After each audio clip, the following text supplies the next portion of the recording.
Hello guys, welcome to my channel. तो दोस्तों, आज मैं कुछ मोस्ट इंपोर्टेंट क्वेश्चन करवाने वाला हूं, जो कि साइंस का एक चैप्टर है, हीट एंड टेम्परेचर, मतलब ऊष्मा तथा ताप। अगर आप navy, MR and coast guard GD DB की प्रिपरेशन कर रहे हैं, तब तो यह वीडियो आपके लिए बहुत ही ज़रूरी है देखनी, क्योंकि आपको पता होगा साइंस से, और वो भी इस चैप्टर से एक ना एक क्वेश्चन तो आ ही जाता है हर बार एग्जाम में।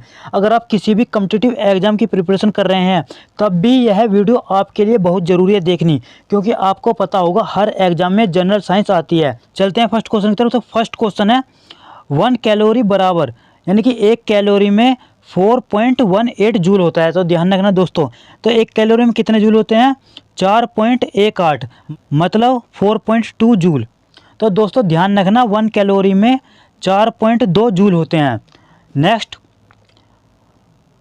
वस्तु के ताप को मापने के लिए जो यंत्र प्रयोग किया जाता है उसे थर्मामीटर कहते हैं। मानव शरीर का सामान्य ताप 37 डिग्री सेल्सियस या 98.4 डिग्री फ़ारेनहाइट होता है। तो दोस्तों ध्यान रखना, तो थर्मामीटर किसे कहते हैं ये तो आपको पता ही होगा, यानी कि किसी भी वस्तु के ताप को मापने के लिए, ठीक, वस्तु के ताप को मापने के लिए जो यंत्र प्रयोग किया जाता है उसे क्या कहते हैं? थर्मामीटर कहते हैं, तो पता ही होगा आप। और मानव शरीर का जो सामान्य ताप होता है वो होता है 37 डिग्री सेल्सियस। तो ये सेल्सियस में, अगर फ़ारेनहाइट में बात करें तो 98.4 डिग्री फ़ारेनहाइट। तो ध्यान रखना, तो एग्जाम में कैसे पूछ सकता है कि मानव शरीर का सामान्य ताप क्या होता है, तो ऑप्शन में 37 डिग्री सेल्सियस भी दे सकता है और 98.4 डिग्री फ़ारेनहाइट भी दे सकता है। ठीक है दोस्तों, तो चलते हैं नेक्स्ट क्वेश्चन की तरफ। तो -40 डिग्री सेल्सियस पर ताप सेल्सियस और फ़ारेनहाइट में समान होता है। तो दोस्तों ध्यान रखना है, बहुविकल्प क्वेश्चन में आ जाता है। वैसे से हम सोल्व भी कर सकते हैं, इसका एक फॉर्मूला होता है, मैं आगे बताऊंगा, पर अब इतना ही ध्यान रख लो कि -40 डिग्री सेल्सियस पर ताप, मतलब सेल्सियस और फ़ारेनहाइट में क्या होता है? समान होता है, सेल्सियस और फ़ारेनहाइट में। ठीक दोस्तों, और नेक्स्ट, पारे का हिमांक। तो दोस्तों पारे का जो हिमांक होता है वो होता है -39 डिग्री सेल्सियस, और एल्कोहल का हिमांक होता है -115 डिग्री सेल्सियस, और जल का हिमांक होता है 0 डिग्री सेल्सियस। तो ध्यान रखना, तो दोस्तों हिमांक कहते हैं, मतलब इस प्रकार समझ सकते हैं, जब बर्फ़ जम जाए उसे ही हिमांक कहते हैं। जैसे जल 0 डिग्री सेल्सियस पर क्या बर्फ़ जम जाएगी जल की, ठीक, ऐसी एल्कोहल का जो हिमांक है -145 डिग्री सेल्सियस है, मतलब एल्कोहल -145 डिग्री सेल्सियस पर क्या जमने लगेगा। ठीक दोस्तों, और पारा -39 डिग्री सेल्सियस पर क्या जमने लगेगा। हिमांक का मतलब जब जम जाए। तो दोस्तों नेक्स्ट क्वेश्चन, तो 574.25, ठीक दोस्तों, ये है 574.25 डिग्री ताप पर फ़ारेनहाइट व केल्विन पैमानों का पाठ्यांक समान होता है। तो दोस्तों इसे ध्यान रखना, तो यानी 574.25 ताप पर फ़ारेनहाइट और केल्विन पैमानों का क्या पाठ्यांक समान होता है, मतलब जैसे इस प्रकार यहाँ तो -40 डिग्री सेल्सियस पर ताप सेल्सियस और फ़ारेनहाइट में समान होता है। बात करी जाए कि सेल्सियस और फ़ारेनहाइट में, तो -40 डिग्री सेल्सियस पर ताप समान होता है, और बात की जाए फ़ारेनहाइट व केल्विन में, तो 574.25 डिग्री पर ताप समान होता है। तो ध्यान रखना दोस्तों। नेक्स्ट क्वेश्चन, किसी भी वस्तु का ताप -273.15 डिग्री सेल्सियस से कम नहीं हो सकता है, इसे परम शून्य ताप कहते हैं। इसे केल्विन पैमाने पर 0 केल्विन लिखते हैं। तो दोस्तों परम शून्य ताप किसे कहते हैं, ये आ जाता है एग्जाम में। तो परम शून्य ताप किसे कहते हैं? 0 केल्विन को भी कहते हैं। और बात करें सेल्सियस में, तो -273 डिग्री सेल्सियस लगभग, ठीक। अगर फ़ारेनहाइट में बात करें तो आप निकाल सकते हैं फ़ारेनहाइट में भी। दोस्तों नेक्स्ट क्वेश्चन, तो दोस्तों इस फॉर्मूले को जरूर ध्यान रखना, ये बहुत ही मोस्ट इंपॉर्टेंट फॉर्मूला है, इससे बहुत क्वेश्चन बनते हैं।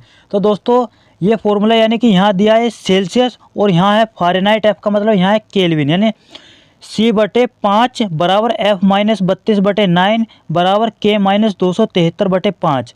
तो दोस्तों इससे क्वेश्चन कैसे बनता है? इससे क्वेश्चन ऐसे बनता है, मतलब 25 डिग्री सेल्सियस पर फ़ारेनहाइट का क्या मान होगा, इस प्रकार पूछ सकता है। तो फ़ारेनहाइट में क्या ताप होगा 25 डिग्री सेल्सियस पर, तो यानी कि सेल्सियस का मान क्या दे दिया 25 डिग्री, तो यहाँ 25 रख दो आप और उसे सोल्व कर दो, F का मान निकाल दो, तो फ़ारेनहाइट में आ जाएगा ताप। ठीक दोस्तों, मतलब आप कन्वर्ट कर सकते हैं, मतलब अगर आपको ताप सेल्सियस में दिया है तो उसे फ़ारेनहाइट में भी आप निकाल सकते हैं इस फॉर्मूले की सहायता से, और केल्विन में भी निकाल सकते हैं।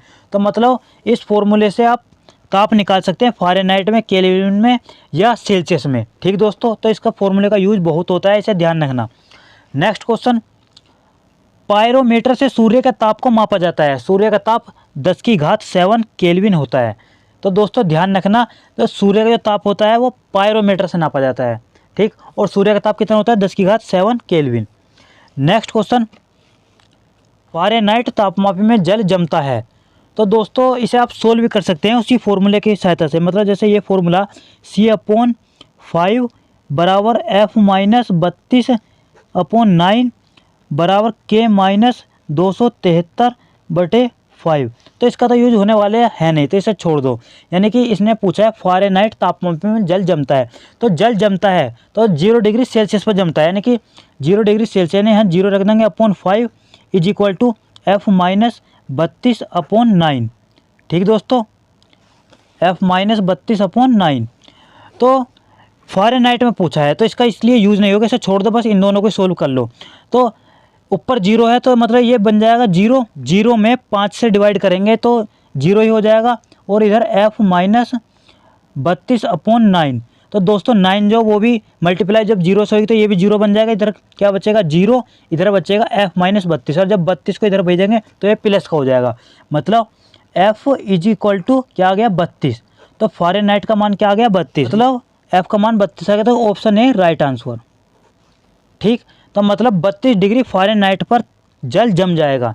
केल्विन में पूछ सकता है, केल्विन में पूछ सकता है तो आप इसे छोड़ दो, यहाँ 0/5 और इसे ले लो साथ में K-273/5 और इसे सोल्व कर दो तो केल्विन में आ जाएगा। मतलब अगर पूछ लिया जाए कि केल्विन तापमापी में जल जमता है तब आप केल्विन में निकाल सकते हैं। नेक्स्ट क्वेश्चन, ऊष्मा का ऐसा ही मात्रक है, इसे तो हर कोई बता देगा। Option A right answer, joule होता है ऊष्मा का मात्रक, ध्यान रखना। नेक्स्ट क्वेश्चन, ठंडे देशों में शीतकाल में झील जम जाती है। तो दोस्तों आपको पता ही होगा ठंडे देशों में शीतकाल में झीलें जम जाते हैं जबकि नीचे के जल का ताप होता है। तो इसका ऑप्शन बी राइट आंसर हो जाएगा, यानी 4 डिग्री सेल्सियस ताप होता है। तो दोस्तों ये क्वेश्चन बहुत इंपॉर्टेंट है, ये ज़्यादातर एग्जाम में आ ही जाता है, तो इसे ध्यान रखना, ये मोस्ट इंपॉर्टेंट क्वेश्चन है दोस्तों। मतलब जो सर्दियों में जो झीलें होती हैं वो जम जाती हैं, लेकिन जो नीचे का जल होता है तो उसका जो तापमान होता है वो 4 डिग्री सेल्सियस होता है। तो ध्यान रखना इस क्वेश्चन है, ये बहुत ही इंपॉर्टेंट है। नेक्स्ट क्वेश्चन, क्रायोजेनिक किससे संबंधित विज्ञान है?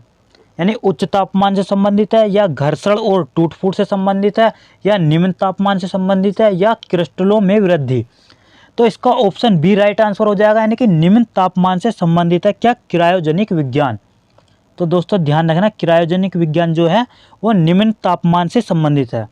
नेक्स्ट क्वेश्चन, निम्नलिखित में से सर्वोत्तम ऊष्मा का सुचालक है। दोस्तों इसका ऑप्शन बी राइट आंसर हो जाएगा, पारद।